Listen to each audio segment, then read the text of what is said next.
Bienvenue au Régional, votre bulletin d'information locale dans la vallée du Richelieu, présenté par TVR9. Cette semaine, à l'émission, Fanny Rainville, comédienne et ambassadrice pour l'Association québécoise du syndrome de la Tourette. Andréane Blouin, coordonnatrice à l'accompagnement pour le pôle entrepreneuriat collectif Est de la Montérégie. Martin Brodeur-Choquette de la bergerie Marovine. Étienne Fortin-Gauthier, porte-parole des Semaines de la presse et des médias. Lucie Blanchet, chef division culture et événements à la ville de Mont-Saint-Hilaire. Finalement, un reportage chez Nature Action pour le défi Pissenlit 2026. Je m'appelle Marc-Antoine Harvey et bienvenue au Régional. Bonne émission.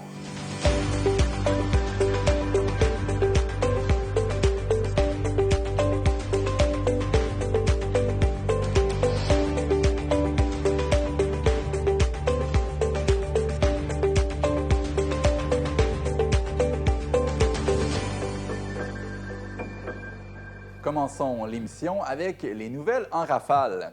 La MRC de la vallée du Richelieu tiendra le 1er octobre prochain l'édition 2026 du Rendez-vous entrepreneurial de la vallée du Richelieu. L'événement aura lieu à l'hôtel Rive-Gauche à Belleuil et réunira entrepreneurs, partenaires et organismes du milieu économique. Au programme, des kiosques d'information, du mentorat, des activités de réseautage et une conférence de Pierre-Yves McSween intitulée « Comment bâtir sa marque entrepreneur ». La MRC affirme vouloir favoriser les échanges et soutenir le développement des entreprises du territoire. L'édition précédente avait attiré près de 130 participants. Les villes de Belleuil et de Mont-Saint-Hilaire annoncent le retour de l'événement intermunicipal d'une rive à l'autre, prévu le 16 août sur les berges de la rivière Richelieu. Au programme, la Grande Traversée et le Grand Saut Hilaire-Montet, avec une activité exceptionnelle, la levée temporaire de l'interdiction de plonger dans la rivière. En cas de mauvaises conditions météorologiques, l'événement sera reporté au 23 août. La journée inspirée de la semaine du Grand Splash de la Fondation Rivière propose aussi une nage entre les deux municipalités. L'activité se veut à la fois sportive et rassembleuse en lien avec la mise en valeur et l'accès à la rivière Richelieu. La Ville de Carignan a présenté aux citoyens son projet d'aménagement sur la rue Gertrude visant à améliorer la sécurité et les déplacements actifs dans le secteur. Le projet prévoit l'amélioration de l'accotement, l'ajout d'éléments de sécurité, ainsi que le prolongement d'un lien multifonctionnel entre les rues Gertrude et Marianne. Un passage surélevé sera aussi aménagé afin de ralentir la circulation automobile et favoriser la mobilité active. La Ville confirme également un changement au stationnement. L'interdiction sera déplacée du côté des adresses paires entre les rues Bellerive et Albany. Les travaux doivent débuter le 19 mai pour une durée d'environ 4 semaines. Les aménagements annoncés sont toutefois décrits comme temporaires et évolutifs. La Ville de Belleuil lance le projet SOS Sombrero afin de promouvoir la langue française à travers une œuvre jeunesse portant sur l'immigration et l'acceptation. Réalisé avec le théâtre-phone et l'arrière-scène, le projet propose une version audio du livre SOS Sombrero de José Bournival. Des ateliers ont aussi été offerts à l'école CEDA et des exemplaires du livre seront distribués dans les écoles primaires de la municipalité. Des trousses littéraires seront également disponibles à la bibliothèque temporaire de Belleuil. Le lancement officiel aura lieu le 30 mai en présence de l'auteur. La MRC de la vallée du Richelieu annonce une bonification des heures d'ouverture de l'écocentre régional de Mont-Saint-Hilaire en raison d'un achalandage en forte hausse. La MRC souligne l'engagement des citoyens envers la récupération et la gestion responsable des matières et elle souhaite améliorer l'accessibilité du service. Dès maintenant, l'écocentre sera ouvert du lundi au dimanche selon un horaire élargi, incluant notamment des plages en soirée et la fin de semaine. La MRC précise que les usagers doivent se présenter au moins 15 minutes avant la fermeture afin de compléter leur visite. L'entrée au site se fait par la rue Fisher via le chemin Benoît, certaines voies d'accès étant restreintes pour des raisons de circulation. 2 ratons laveurs retrouvés morts à Saint-Jean-Baptiste et à Mont-Saint-Hilaire ont été testés positifs à la rage du raton laveur, confirme le ministère de l'Environnement du Québec. La maladie est mortelle et transmissible à l'humain et peut se propager par morsure, égratignure ou contact avec un animal infecté. Les autorités rappellent de ne jamais approcher les animaux sauvages ou inconnus et de faire vacciner ces animaux domestiques. En cas de contact ou de morsure, il est recommandé de laver la plaie immédiatement et de communiquer avec InfoSanté au 811. Les citoyens sont aussi invités à signaler tout animal sauvage suspect au ministère de l'Environnement du Québec. La ville de Chambly dévoile la programmation de sa fête nationale qui se tiendra le 24 juin au Parc des Ateliers. Les célébrations soulignent cette année le 75e anniversaire de Guy Lafleur. Les activités débuteront dès 16 h avec animation familiale, jeux gonflables, tours d'escalade et restauration sur place. Le discours patriotique sera prononcé à 19 h par Rémi Paquette, suivi de prestations musicales du groupe Gazebo, du collectif Qualité Motel et du DJ Kilo Jules. La soirée se terminera à 22h30 avec des feux d'artifice au-dessus du bassin de Chambly. Voilà, c'était vos nouvelles de la semaine dans la vallée du Richelieu. Fanny Rainville est autrice et comédienne, aussi ambassadrice pour l'Association québécoise du syndrome de la Tourette. Bonjour, Madame Rainville. Bonjour. De quelle façon est-ce que le syndrome Gilles Latourette est entré dans votre vie? Bien, par ma fille, tout d'abord. Elle avait à peu près 5-6 ans. Le premier diagnostic qu'elle a reçu, c'est un TDAH très normal, là, comme plusieurs enfants ont en ce moment. Puis, on a commencé à lui donner des psychostimulants et là, elle s'est mise à faire des tics, des petits bruits. Puis nous, on pensait que c'était lié au TDAH. Puis suite à 1 an d'essais et beaucoup d'erreurs avec la médication, on s'est retrouvé dans un bureau de pédopsychiatre qui a diagnostiqué le syndrome Gilles de la Tourette. Fait que pour nous, ça a été vraiment une grande surprise. Puis aussi un peu de peur. Là, c'est sûr que c'est un syndrome qui est souvent représenté de façon très, très sévère. Fait qu'on ne savait pas trop à quoi s'attendre. Puis suite au diagnostic, mon conjoint a réalisé que lui aussi, en fait, il avait le syndrome Gilles de la Tourette. Finalement, lui aussi était affecté par ça. Oui, exact. Mais il n'avait jamais été diagnostiqué. OK. Quelles sont les conséquences d'avoir ce syndrome-là? Qu'est-ce que ça fait sur la personne? Bien, en fait, c'est un syndrome, c'est neurologique, en fait, qui provoque des tics verbaux puis des tics moteurs. Par exemple, les tics moteurs, bien, souvent, ce qu'on voit, c'est les clignements d'yeux, mouvements d'épaules, de mains. Puis ça prend absolument un tic verbal pour avoir le syndrome Gilles de la Tourette. Fait que beaucoup des reniflements, des toux, des choses comme ça. C'est ça, souvent, comme c'est représenté de façon très, très intense, comme la coprolalie, là, les mauvais mots, bien, les gens l'associent beaucoup à ça, alors que 90 des personnes qui ont le syndrome Gilles de la Tourette n'ont pas la coprolalie. Comme par exemple, pour ma fille, elle, c'est léger à modéré, c'est-à-dire qu'il y a des grands moments dans sa vie où elle ne fait pas de tics, mais des moments où elle est plus stressée, plus anxieuse ou excitée, bien là, elle va se mettre à faire plus de tics. C'est important d'en parler justement parce que c'est souvent inconnu. On peut peut-être être atteint par ça, mais on s'en rend pas compte. On pense que c'est autre chose, ça peut être plus grave. Vous avez profité de l'expérience que vous avez eue avec ça pour écrire un livre, L'enfant orchestre. Comment vous en êtes venu à faire cet ouvrage-là? Bien, en fait, c'est c'est pendant un congé de Noël, là, justement, là, ma fille faisait vraiment beaucoup, beaucoup de tics, puis je l'entendais, puis je me sentais très impuissante comme maman, tu sais, il n'y a rien qu'on peut faire pour l'aider, à part lui donner beaucoup d'amour. Puis j'ai eu cette image-là, en fait, de l'enfant orchestre. C'est un livre, en fait, où la petite fille naît avec une petite trompette dans les mains. Puis au début, sa trompette apparaît presque pas, mais plus elle grandit, plus il y a des instruments qui apparaissent autour d'elle, qui sont la métaphore de ses tics. Puis ça a été l'image, en fait, l'idée de départ pour ce livre-là, qui a été publié chez Fonfon en mai 2025. Puis c'est vraiment une super belle aventure. Le livre audio va bientôt sortir sur Audio de Radio-Canada, puis il est disponible à la vente dès maintenant. Vous avez eu un soutien de la Montérégie pour la réalisation de ce livre-là? Pas pour ce livre-là, mais pour des animations en lien avec le livre. Okay. En fait, avec le Calque puis Partenariat territorial Montérégie, j'ai offert gratuitement plus de 40 animations dans les écoles de la Montérégie, des rencontres aussi en librairie avec Élisabeth.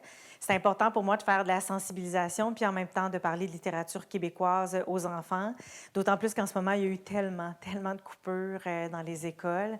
Fait que c'était un 2 dans 1 pour moi. Non, mais c'est super d'en profiter comme ça, justement, quand on a quelque chose à présenter qui peut aussi toucher les gens. Peut avoir des gens dans notre famille, on s'en rend pas compte, et puis des jeunes aussi, que eux, c'est la première fois qu'ils sont en contact avec une personne qui a ce syndrome-là. C'était comment pour votre fille d'avoir à jongler avec ça à l'école ou avec ses amis? Difficile.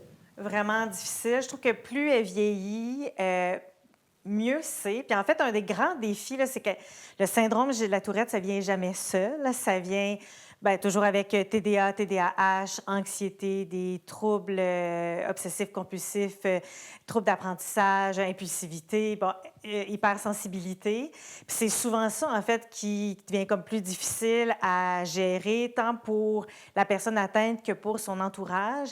Puis comme c'est assez méconnu, il y a peu de personnel soignant qui arrive même à le diagnostiquer. Fait que là, on n'est pas rendu encore à offrir des services. Puis nous, ben, on a eu de l'aide du public avec la pédopsychiatrie, mais j'ai dû beaucoup débourser, en fait, pour de l'orthopédagogie, psychologie, etc. Puis c'est vraiment ça qui devient gagnant, là. Elle a 13 ans. Puis c'est comme si je commence à voir, tu sais, tout ce qu'on a semé au fil des années, oups, ça commence à pousser, puis elle commence à utiliser de plus en plus ces outils qu'elle a eus au cours de ces années-là, mais reste que ça prend des sous, ça prend du temps, puis ça prend aussi de la connaissance, tant des enseignants, des enseignantes que du personnel soignant.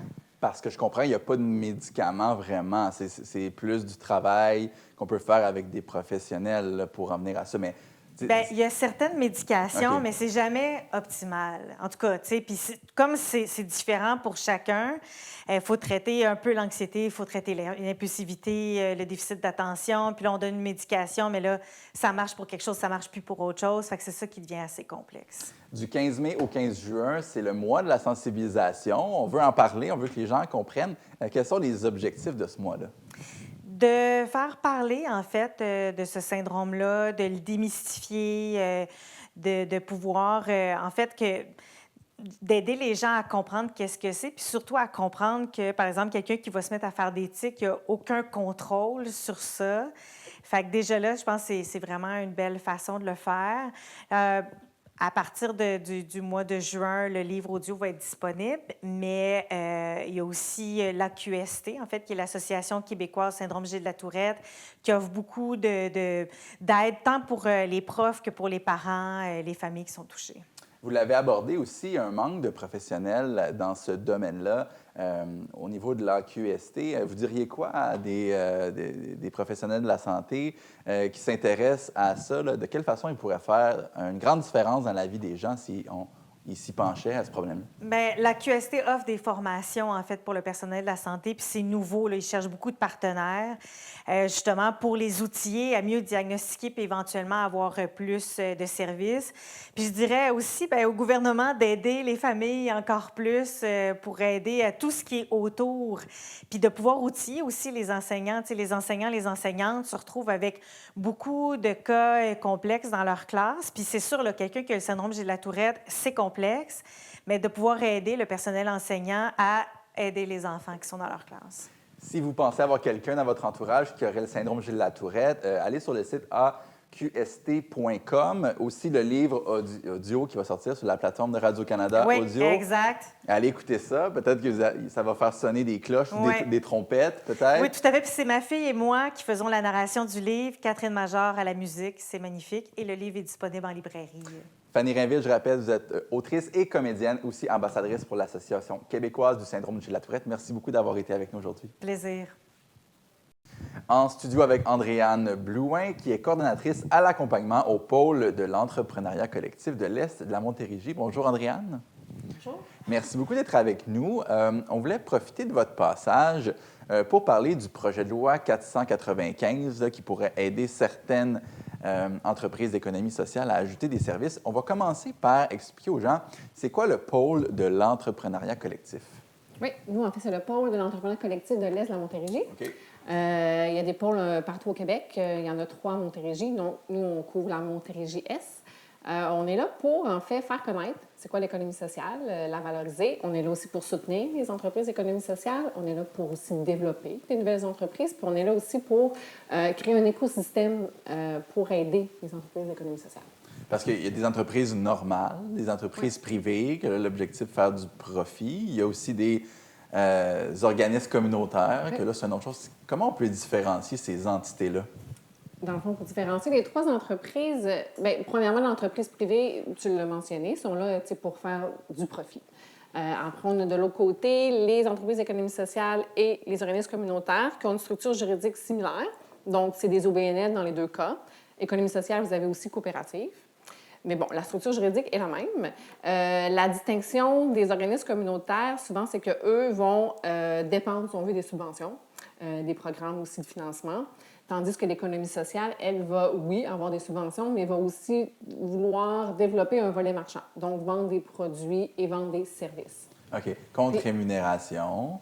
Exact. Pour pouvoir accumuler de la richesse et la redistribuer dans les autres services, c'est ça? Dans ces autres missions.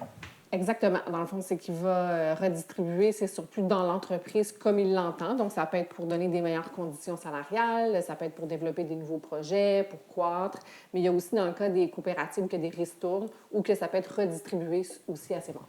Donc, c'est une bonne idée pour un organisme de pouvoir offrir un service, puis de devenir indépendant des subventions, des aléas politiques pour continuer à survivre. Là, la problématique qu'on a soulevée avec le projet de loi 495, c'est qu'il y aurait un peu des inégalités dans la façon qu'on peut s'y prendre pour offrir ces services-là. C'est quoi, pour commencer, le PESOC?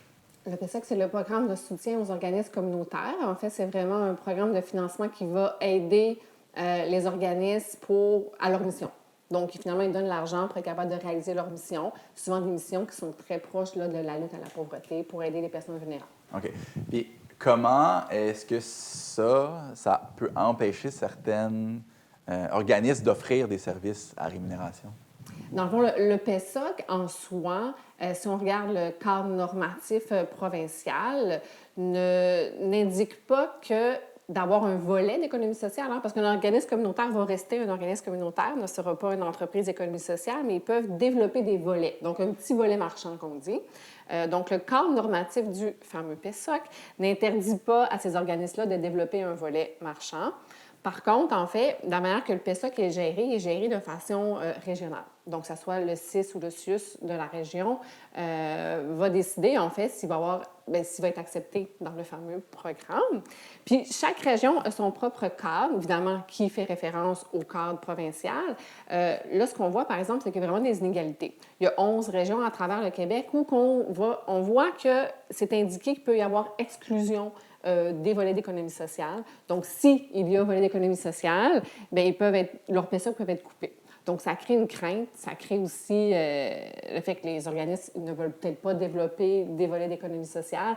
Fait que, c'est ça. Ça crée plusieurs peurs. Donc, d'un côté, ils ne veulent pas s'avancer par peur de perdre ce qu'on a déjà. Exact. Puis après ça, on peut priver les citoyens, la communauté d'un service qu'on est capable d'apporter. Qu'est-ce qu'il faudrait faire pour corriger la situation? Bien, en fait, il faudrait changer, peut-être indiquer dans le fameux cadre normatif provincial, en fait, vraiment d'indiquer que les volets d'économie sociale ne seraient pas exclus, en fait, pour avoir le PSOC. D'où le projet de loi 495. Exactement. On est en train de faire le tour. Yes. Wow! OK. Exact. Donc, c'est un nouveau projet de loi qui va venir comme permettre de façon plus prononcée, en fait, on va l'écrire, que les organismes peuvent offrir un certain... Est-ce qu'il y aurait une proportion des services qu'on peut offrir par rapport à l'économie sociale? Ou est-ce qu'une entreprise ou un organisme pourrait décider de faire 50-50 Est-ce que vous comprenez ma question? Non, mais oui, je comprends ta question. Puis c'est justement quelque chose qui fait en sorte que c'est ambigu en ce moment, parce que dans les fameux cadres normatifs régionaux, ils disent, tu sais, exclut un volet d'économie sociale, mais il ne laisse pas expliquer c'est quoi, c'est jusqu'à combien que je peux aller chercher de revenus autonomes. Tu sais, tout ça n'est pas indiqué. Si on parle d'économie sociale, on a la loi, en fait, sur l'économie sociale qui explique, qui donne quand même un cadre, mais tu sais, c'est flou. T'sais, on ne dira pas... Bien, il y a les bailleurs de fonds qui vont dire 40 de tes revenus autonomes, tu deviens de l'économie sociale. Mais tu sais, ça reste flou, en fait. C'est vraiment une posture, l'économie sociale. Là, je ne vais pas mêler les auditeurs. Mais... Parce que là, tu m'as demandé sur le pourcentage, mais en fait, l'économie sociale, il faut que tu sois une OBNL ou une coopérative. Tu dois avoir... Donc, un conseil d'administration. Tu dois avoir un revenu marchand, donc une vente de services ou de produits, mais tu dois avoir une posture aussi entrepreneuriale.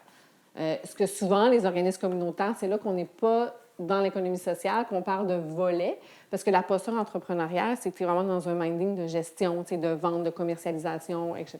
D'adaptation au marché, d'innovation dans un certain sens. Exactement. Qu'est-ce qui motive les entrepreneurs d'économie sociale? C'est un peu moins le volet mercantile. On veut faire un impact dans la société. Qu'est-ce qui les motive?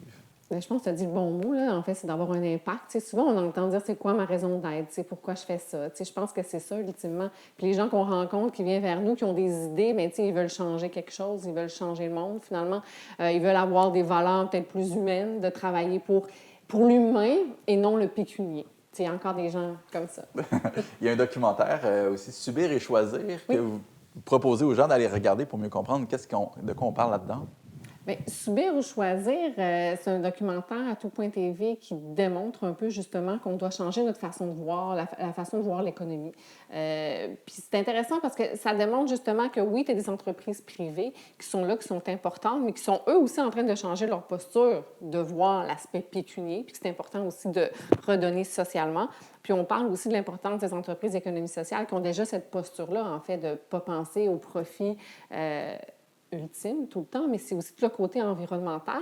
Tu sais, le subir ou choisir, c'est ce que ça veut dire. Tu sais, c'est soit on choisit notre façon de revoir l'économie actuellement, puis qu'on n'est plus dans le temps du Québec Inc., ou puis on change ça, ou on va juste subir à un moment donné parce que ça ne fonctionnera plus. Le modèle actuel ne fonctionne plus avec notre réalité d'aujourd'hui. Quel modèle vous parlez? Le modèle économique. OK. Dans sa grandeur. Oui, bien écoutez, subir et choisir, ils vont vous l'expliquer vraiment. C'est un rendez-vous sur tout.tv. Alors, si vous voulez faire une différence, si vous voulez aider à clarifier le cadre normatif des entreprises d'économie sociale, les aider à progresser, je vous invite à aller signer la pétition sur le site du gouvernement du Québec, l'Assemblée nationale, assanat.qc.ca, avec le projet de loi 495. Vous allez pouvoir écrire votre nom, vos informations pour appuyer le projet de loi.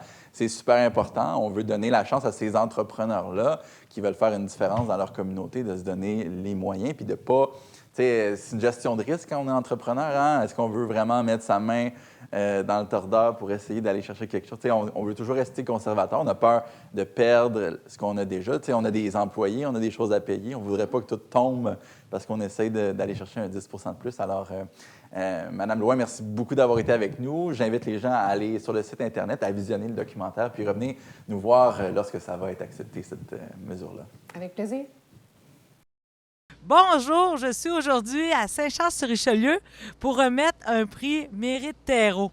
C'est vraiment un honneur pour moi d'être ici, présente en fait à la bergerie Morovine, accompagnée de M. Martin Brodeur-Chaquette et Mme Joanne Cameron. Donc, la MRC est vraiment, vraiment contente de voir les efforts que vous avez faits pour tout ce qui est agro-environnement. Puis en plus, vous travaillez la qualité de l'eau, la qualité des sols, puis vous prenez soin en fait de notre territoire. Donc, ça nous fait un grand plaisir de vous remettre en fait 1 500 $ de la MRC pour votre projet implantation d'une haie arbustive en bande riveraine sur 704 mètres. Donc, c'est beaucoup quand même. Donc, on est vraiment contente. Et je ne suis pas seule aujourd'hui. Je suis accompagnée de Mme Lucier, la mairesse de Saint-Charles-sur-Richelieu, et Mme Mercier d'Agri-Conseil. Excusez-moi. Donc, je vais laisser la parole à ma collègue. Merci, Mme Nadeau. Bien, c'est toujours une fierté de voir une entreprise de chez nous être reconnue pour son engagement et aussi ses bonnes pratiques. Monsieur Brodeur, Mme Cameron. Bien, votre projet s'inscrit parfaitement dans les valeurs de notre milieu agricole, prendre soin de la terre, protéger l'eau et penser à l'avenir. Planter et aménager une haie arbustive de 704 mètres, c'est un geste important. C'est aussi un legs durable sur le territoire de Saint-Charles-sur-Richelieu. Alors, je veux donc vous dire bravo. Bravo pour votre travail réalisé, pour votre engagement et pour l'exemple que vous donnez à toute notre communauté. En terminant, je tiens aussi à remercier notre précieux partenaire, le Réseau agricole Montérégie, qui remet une contribution de 165 $ pour les services de formation et de services conseil. Je voudrais aussi remercier pour le soutien. Merci de soutenir concrètement les producteurs et productrices dans la réalisation de projets durables. Et encore une fois, toutes félicitations à la bergerie Marovine et à vous, M. Brodeur et Mme Cameron, pour le 3e prix Mérite Terre-Eau d'une valeur de 1 500. Donc, je suis avec Martin et Joanne de la bergerie Marovine, Martin Brodeur Choquette. Bonjour. Bonjour. Bonjour. Donc, aujourd'hui, on est ici pour vous remettre un prix, le prix Mérite Terre-Eau. Qu'est-ce que ça représente pour vous, cette bourse? L'accomplissement, mettons, des travaux. On veut améliorer l'environnement. L'accomplissement d'un cheminement de. Bien, c'est de préserver l'environnement. Là. Non, mais dans le fond, l'endroit, surtout, on l'a fait, il y avait beaucoup d'érosion de sol. Fait que, tu sais, pour nous, c'est de préserver le sol puis la terre pour les générations futures. Mais avec ce qu'on a fait aussi, on amène un peu de biodiversité là, avec les oiseaux, puis plus de bandes d'arbustes là, pour donner un peu de vie, là, pour que les animaux puis les insectes pas nuisibles puissent s'y loger, là, mais de savoir qu'est-ce que ça fait. Comme Martin dit, un accomplissement, je pense que c'était nécessaire pour nous de le faire. Là. Quel était le projet exactement? Est-ce que vous pouvez nous l'expliquer pour des gens qui en connaissent vraiment peu là-dessus? Bien, au début, c'est ça, il y a le cours d'eau là, qui passe en travers nos champs. Puis là, il y avait de l'érosion là, sur le côté. Là, fait que la terre déboule, là, un peu comme, mettons, les terrains sur le bord du Richelieu, par exemple. Puis là, on voulait mettre des systèmes de racinaires là, pour qu'ils gardent le sol pour pas qu'il y ait d'érosion. Fait que c'est à partir de là, mettons une rangée d'arbustes. Puis après ça, on a un 10 mètres, c'est des herbes là, qu'on va entretenir à tous les ans. Puis en même temps, les herbes, ils servent de nourriture aux troupeaux. Fait que c'est comme 2 coups en un. Là. On préserve, puis on amène la nourriture pour le troupeau. Puis, qu'est-ce que vous cultivez ici? Qu'est-ce que vous faites sur votre terre? Bien, ici, on a la base du troupeau, c'est un troupeau ovin. Puis pour l'alimentation du troupeau, on fait des grandes...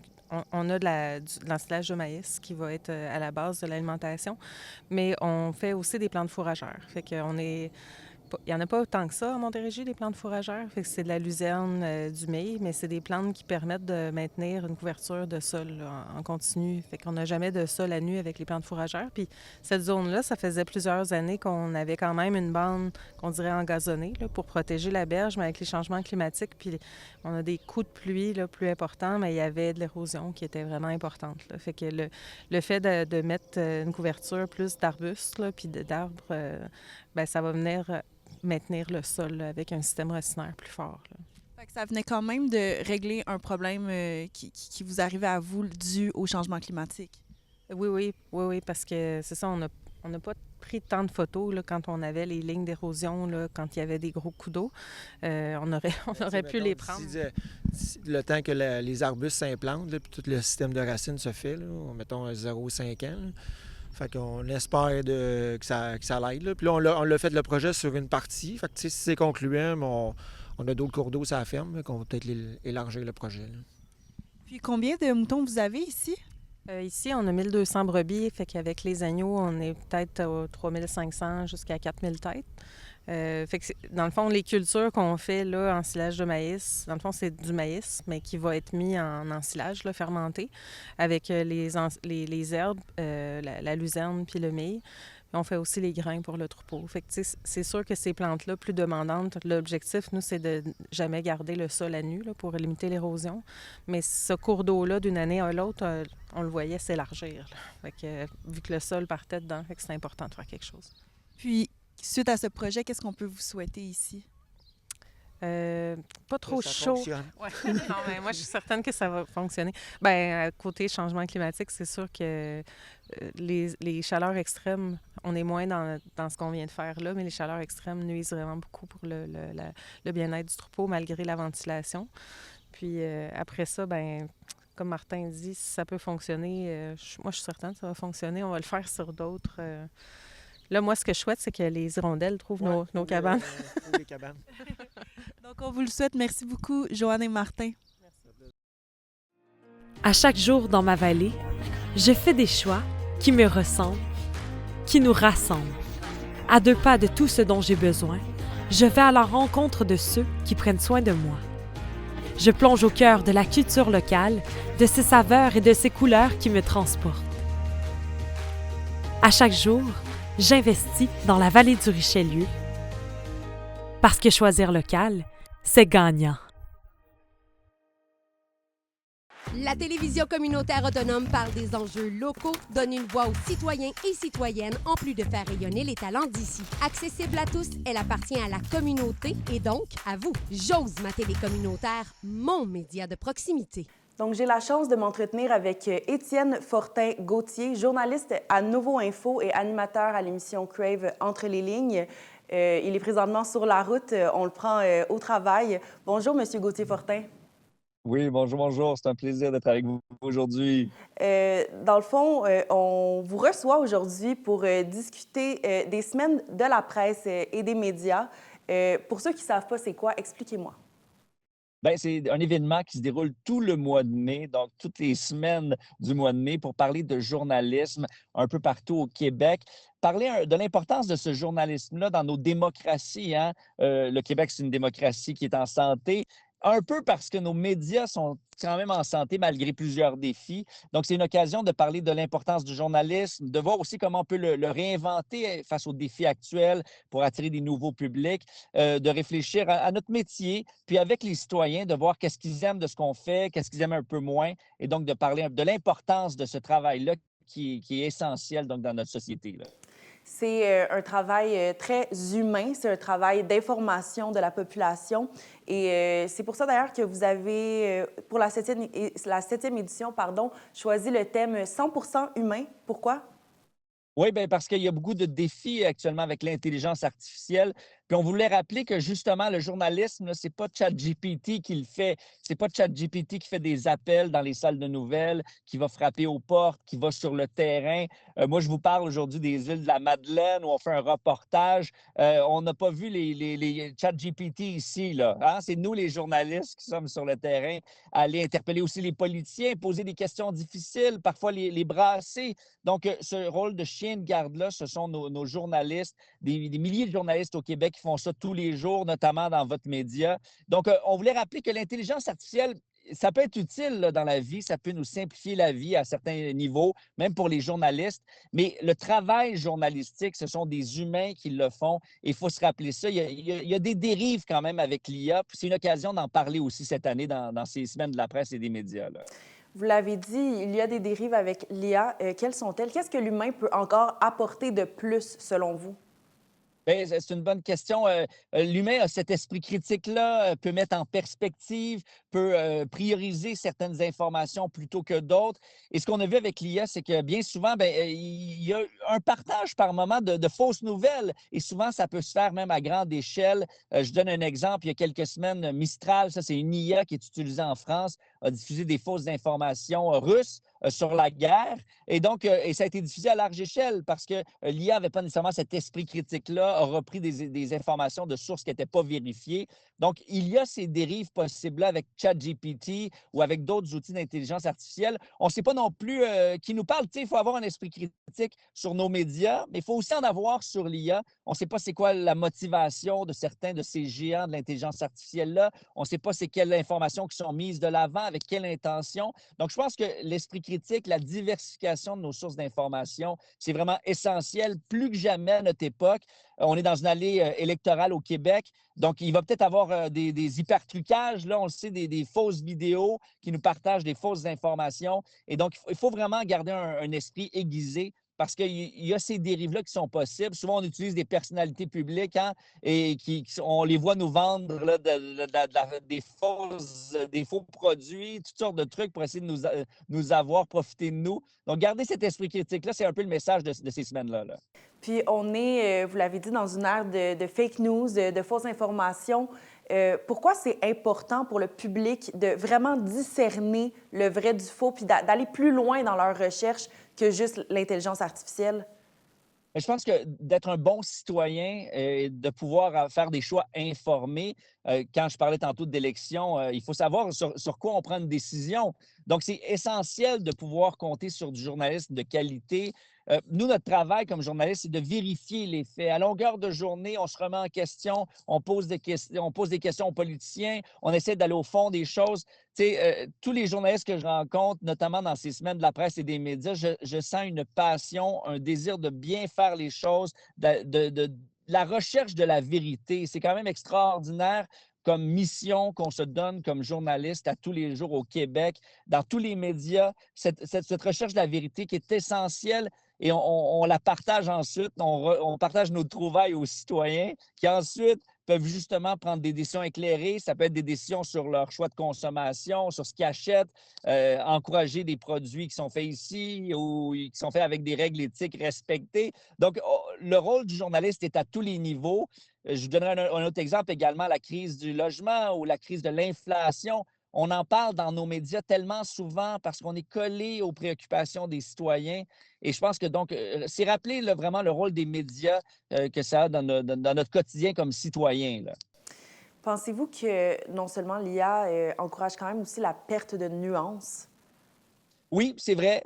Souvent, on nous donne une vérité. Hein? On l'utilise. Il y a des fois, on joue avec cet outil-là.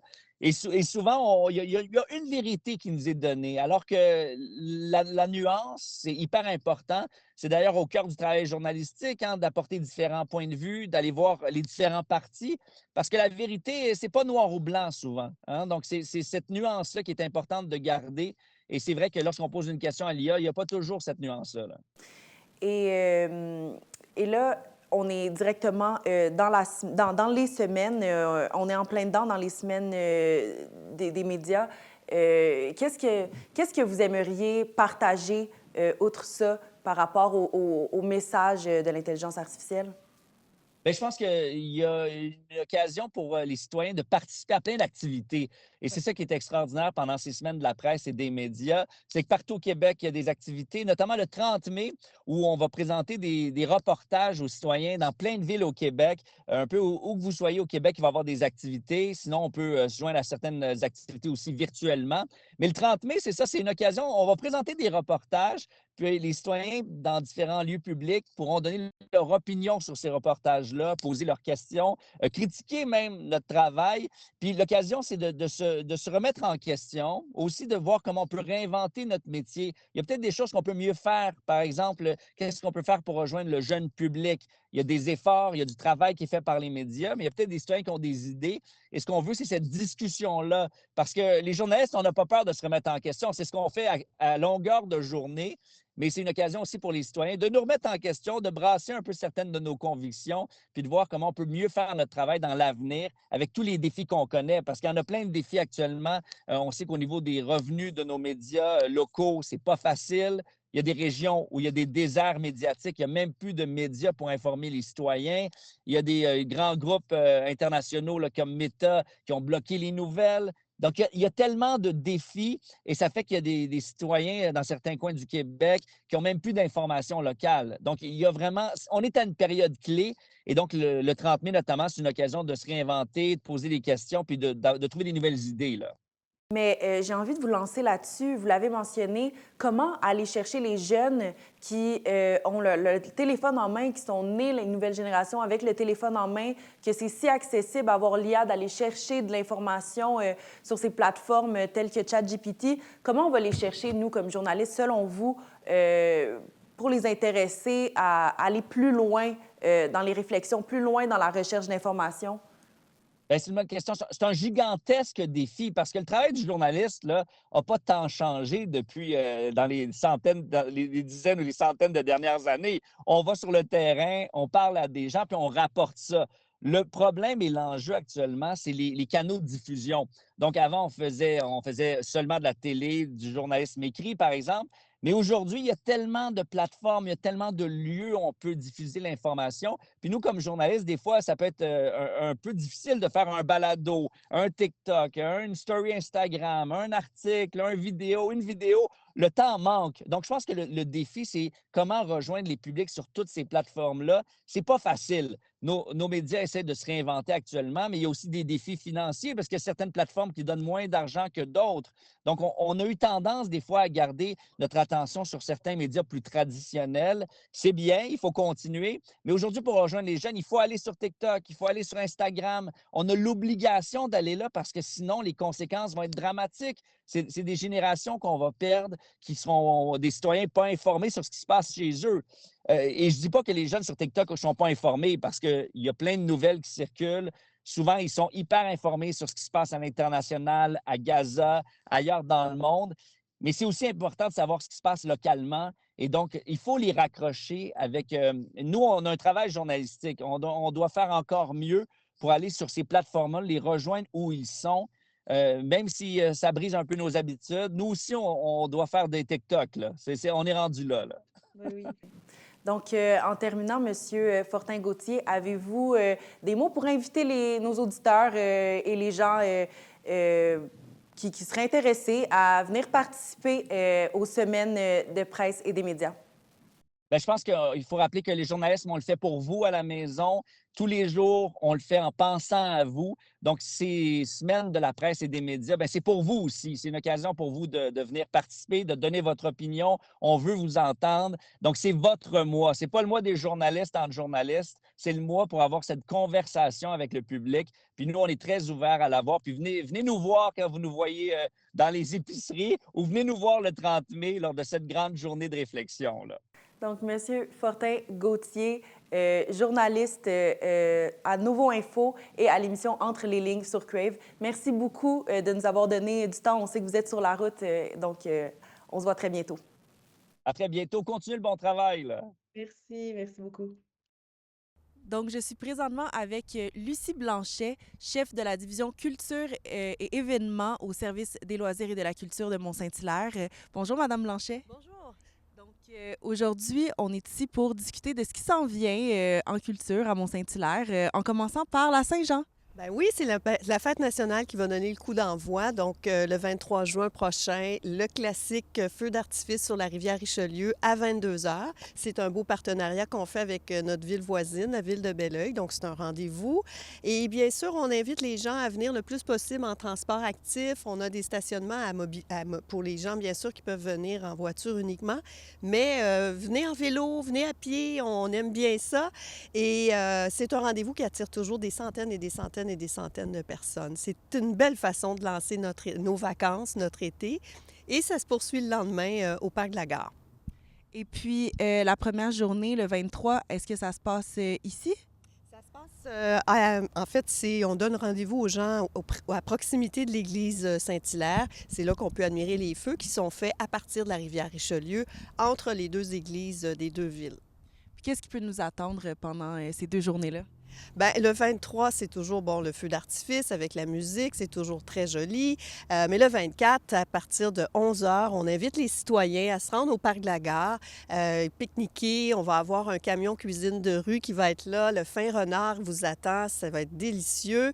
On a des jeux d'eau, on a des jeux gonflables. On va avoir un conte avec l'équipe de la bibliothèque Armand Cardinal, le discours patriotique avec notre maire, M. Guertin. Et cette année, une thématique toute spéciale qui est lancée partout à travers le Québec et qui rend hommage à notre démon blond, à notre numéro 10, Guy Lafleur, qui aurait célébré cette année ses 75 ans. Donc, M. Lafleur qui nous a quittés il y a déjà de ça 4 ans maintenant, mais qui a marqué vraiment l'histoire du hockey, qui a marqué notre histoire aussi au niveau de ses nombreuses victoires de Coupe Stanley. Je pense que c'est beaucoup dans l'air au moment où on se parle aujourd'hui. En espérant que ça continue d'ici là aussi. Oui, en espérant qu'il y aura de la relève aussi talentueuse que M. Lafleur l'a été. Alors, c'est un bel hommage qu'on veut lui faire. Alors, il y aura un jeu questionnaire qu'on a déployé, des prix pour les gens qui connaîtront bien l'histoire de ce chic monsieur. À chaque année, c'est un événement qui rassemble énormément de personnes. Pourquoi vous pensez que c'est important de fêter cette fête nationale puis de rassembler les gens de Mont-Saint-Hilaire et de Belleuil ensemble par le coup même?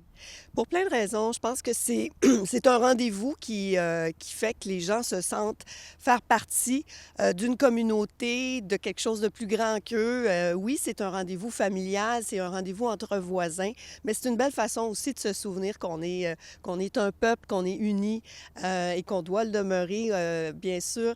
Alors, je pense que ça ne s'essouffle pas, cette espèce de sentiment de faire partie vraiment d'une grande communauté.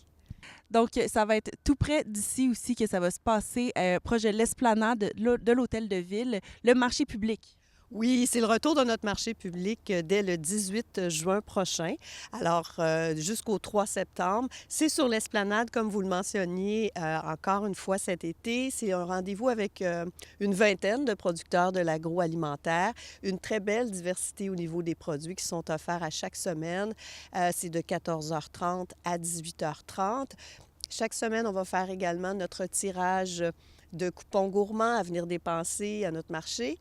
Et à chaque semaine, il y aura une dégustation d'un des produits vedettes. Donc, c'est un beau rendez-vous, beau temps, mauvais temps. Nouveauté cette année, lorsqu'il y aura pluie ou grand vent, on déplace le marché à l'intérieur du gymnase. Donc, on va mettre une petite signalisation en place, mais pour les gens qui sont plus familiers, il s'agit de se présenter à la réception à la réception du centre aquatique.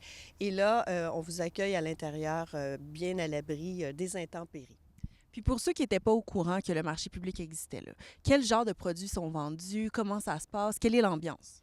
Bien, c'est une ambiance qui fait beaucoup très petit marché européen, étant donné qu'on est quand même sur un endroit qui est très intime. On peut y retrouver des produits vraiment très variés. Bien sûr, il y a de la viande, il y a les légumes, il y a les fruits, mais il y a aussi des huiles. Il va y avoir aussi du vin, du cidre. Il va y avoir aussi des champignons, des gousses d'ail, du pain. Alors, vraiment, je pense que les gens, à chaque semaine, ils prennent plaisir à découvrir un nouveau produit. Puis, ce qu'on veut vraiment mettre de l'avant, c'est venez goûter le marché. Les producteurs aiment beaucoup vous faire goûter et aussi parfois vous proposer un mariage entre tel fromage puis aller voir mon copain de l'autre côté, l'autre table voisine pour son vin. Il y a des belles échanges qui se font. Donc, c'est un bon moyen de découvrir des beaux produits locaux. Et dernier point à l'agenda, cabaret. Oui, les cabarets de l'Ormeau, 21e édition cet été. Encore une fois, on s'est amusé dans tous les styles musicaux. Alors, on commence le 1er juillet avec David Tremblay et Ariane Laniel. Donc, c'est un country qui va être proposé. Ensuite, le 8 juillet, c'est la musique bossa nova, soul de Ima. Wow, un beau retour avec Ima. Un beau retour d'Ima. On est très content de la retrouver, notre belle Ima. Et elle sera suivie avec Jonas, qui est un artiste de la région. Et là, on est dans un univers rock. On n'oublie pas nos amateurs de musique classique pour autant avec la formation Caprice, qui se sont vus mériter plusieurs prix Gémeaux. Donc, très heureuse de présenter Caprice, de les accueillir. Et on termine avec un hommage aux Beatles. Donc, on s'est vraiment amusé dans plein d'univers différents. C'est un rendez-vous à 2 pas d'ici, au Parc des Mers, pavillon Isaac, Vandandeg, à 20h. Apportez vos chaises. Et puis encore une fois, beau temps, mauvais temps, le spectacle est maintenu. S'il ne peut pas se dérouler à l'extérieur, on le déplace au pavillon Jordi-Bonnet, à quelques pas d'ici. Donc, vraiment, il y en aura pour tous les goûts au cabaret. Merci, Mme Blanchet. Merci à vous. C'est toujours un plaisir de venir vous partager notre belle programmation. Alors, on se revoit très bientôt. Depuis 35 ans, Naturaction est engagée avec passion dans la cause pour la protection et la conservation de l'environnement. C'est ce qu'on peut lire sur leur site Internet dans la mission de Naturaction. C'est un organisme à but non lucratif qui œuvre dans différents domaines pour contrer les changements climatiques et améliorer la biodiversité sur le territoire. On a fait une entrevue avec Mme Cadotte. Je vous laisse l'écouter. Madame Cadotte, vous êtes chargée de projet à Naturaction Québec. On est ici pour faire un suivi sur le défi pissenlit. Comment ça se passe rendu à la fin mai comme ça? Ça va bien. On a 107 villes et organisations inscrites jusqu'à présent, mais on souhaite qu'il y en ait encore plus qui s'inscrivent d'ici la fin du défi pissenlit. Vous êtes organisation parce que vous demandez aussi aux villes de s'impliquer, à tous les acteurs qui peuvent venir en aide aux abeilles, aux insectes pollinisateurs. Oui, on invite les entreprises à s'inscrire aussi, puis on invite la population à participer. Ils ne peuvent pas s'inscrire sur le site du défi Pissenlit, mais peuvent inviter leur municipalité, leurs employeurs à s'inscrire. Puis la population peut aussi afficher l'affichette du défi Pissenlit aussi sur leur terrain pour sensibiliser leurs voisins puis aider au mouvement à prendre de l'ampleur.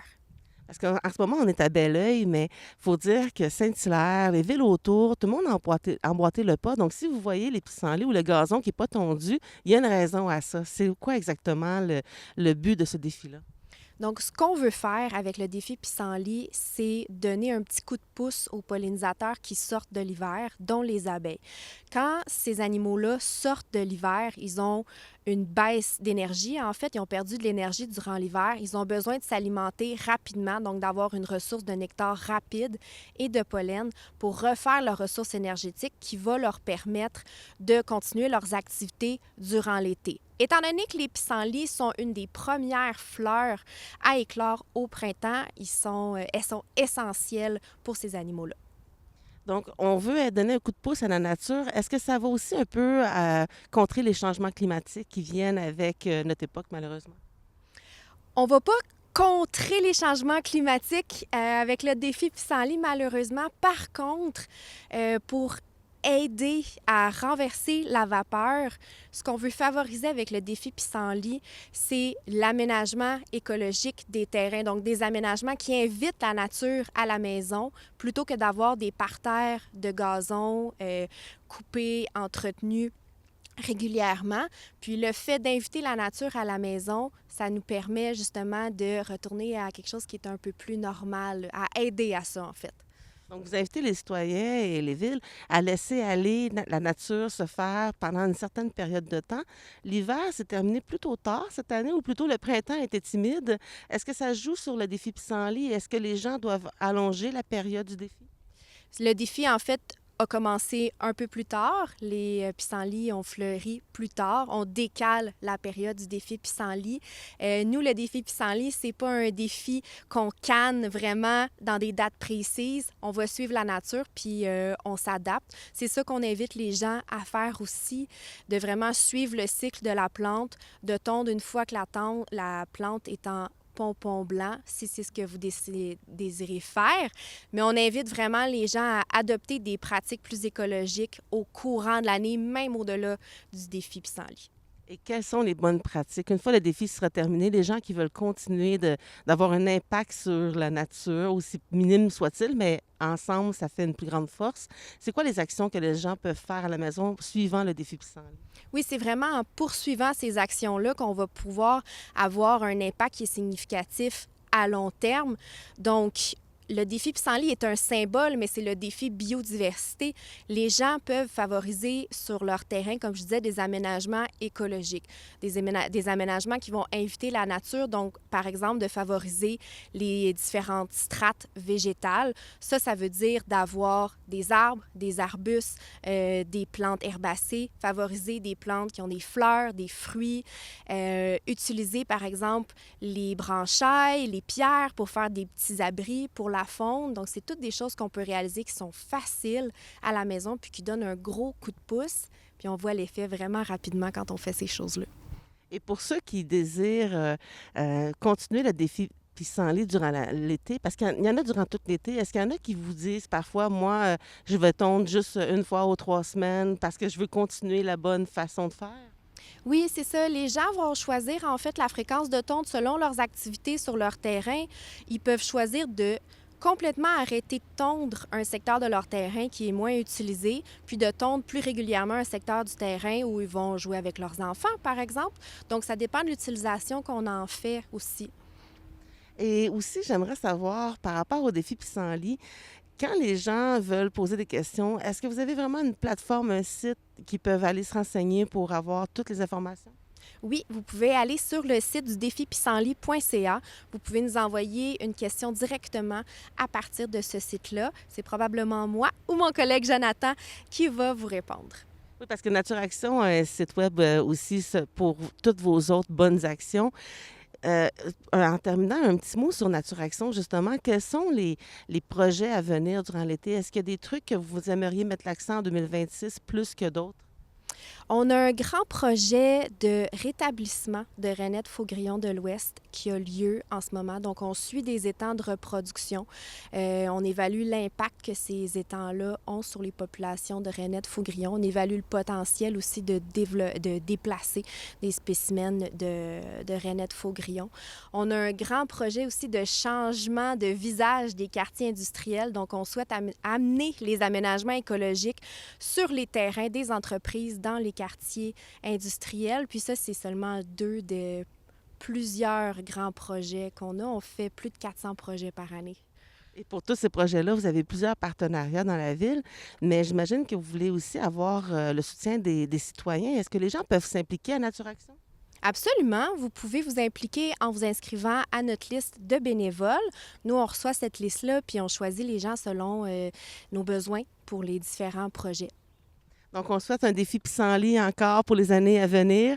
Est-ce que vous pensez que les villes vont toujours être en bonne collaboration? Là, déjà, ça fait quelques années que ça dure, le défi pissenlit. Est-ce que vous pensez que ça va durer encore pour les prochaines années?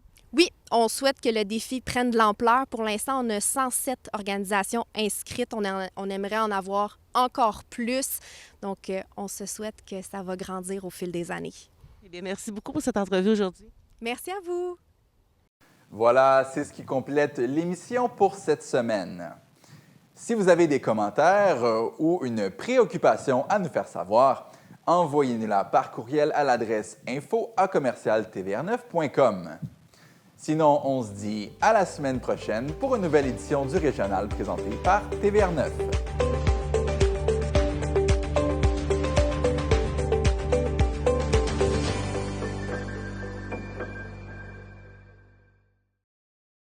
La télévision communautaire autonome parle des enjeux locaux, donne une voix aux citoyens et citoyennes en plus de faire rayonner les talents d'ici. Accessible à tous, elle appartient à la communauté et donc à vous. J'ose ma télé communautaire, mon média de proximité. À chaque jour dans ma vallée, ma communauté. J'investis dans ces choix qui me ressemblent, qui nous rassemblent.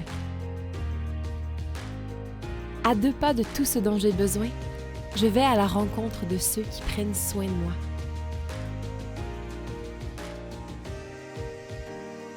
Fière de ma collectivité tissée serrée, je prends le temps d'échanger avec les passionnés et les passionnants. L'accueil y est chaleureux, les gens y sont généreux.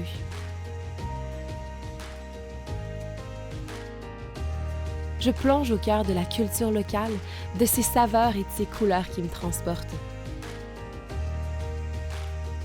À chaque jour, j'investis dans la vallée du Richelieu parce que choisir local, c'est gagnant.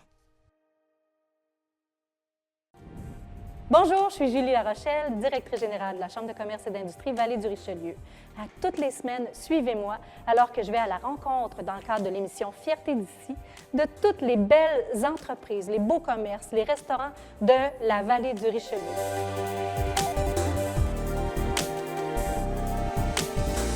Suivez-nous, c'est un rendez-vous Fierté d'ici sur les ondes de TVR9.